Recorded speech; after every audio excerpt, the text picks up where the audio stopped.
दिल्ली विधानसभा चुनाव के नतीजों की तरह ही यूपी के मिल्कीपुर उपचुनाव में भी बीजेपी को ही जीत मिली है। ये सीट अवधेश प्रसाद के इस्तीफे के बाद खाली हुई थी। वहीं उपचुनाव के नतीजे पर सपा प्रमुख अखिलेश यादव ने सवाल खड़े कर दिए हैं।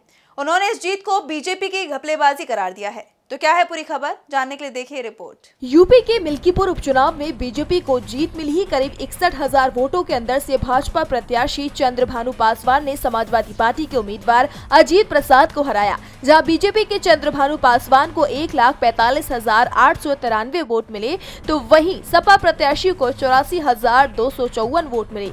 बता दें कि 8 साल बाद मिल्कीपुर सीट पर बीजेपी की वापसी हुई है। ये सीट 2024 के लोकसभा चुनाव अवधेश प्रसाद के सांसद बनने के चलते खाली हुई है। अवधेश प्रसाद 2022 में मिल्कीपुर विधानसभा सीट से चुनाव जीते थे, लेकिन सांसद बनने के बाद उन्होंने विधानसभा चुनाव की सदस्यता से इस्तीफा दे दिया था, जिसके बाद इस सीट पर उपचुनाव कराया गया। मिल्कीपुर उपचुनाव के नतीजों पर अखिलेश यादव ने सवाल उठाए हैं। अखिलेश ने एक्स पर लिखा, पीडीए की बढ़ती शक्ति का सामना भाजपा वोट के बल पर नहीं कर सकती, इसीलिए वह चुनावी तंत्र का दुरुपयोग कर जीतने की कोशिश करती है। ऐसी चुनावी धांधली करने के लिए जिस स्तर पर अधिकारियों की हेराफेरी करनी होती है, वो एक विधानसभा में तो भले ही किसी तरह संभव है, लेकिन 403 विधानसभाओं में ये 420 ही नहीं चलेगी। इस बात को भाजपा वाले भी जानते हैं, इसीलिए भाजपाइयों ने मिल्कीपुर का उपचुनाव टाला था। पीडीए मतलब 90% जनता ने खुद अपनी आंखों से ये धांधली देखी है। ये झूठी जीत है, जिसका जश्न भाजपाई कभी भी आईने में अपनी आंखों में आंख डालकर नहीं मना पाएंगे।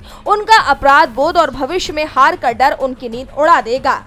अखिलेश ने आगे कहा कि जिन अधिकारियों ने चुनावी घपलेबाजी का अपराध किया, वो आज नहीं तो कल अपने लोकतांत्रिक अपराध की सजा पाएंगे। एक एक करके सबका सच सामने आएगा। न कुदरत उन्हें बख्शेगी और न कानून। भाजपा उनका इस्तेमाल करके छोड़ देंगे, उनकी ढाल नहीं बनेंगे। जब उनकी नौकरी और पेंशन जाएगी तो वो अपने बच्चों और परिवार समाज के बीच अपमान की जिंदगी की सजा अकेले भुगतेंगे।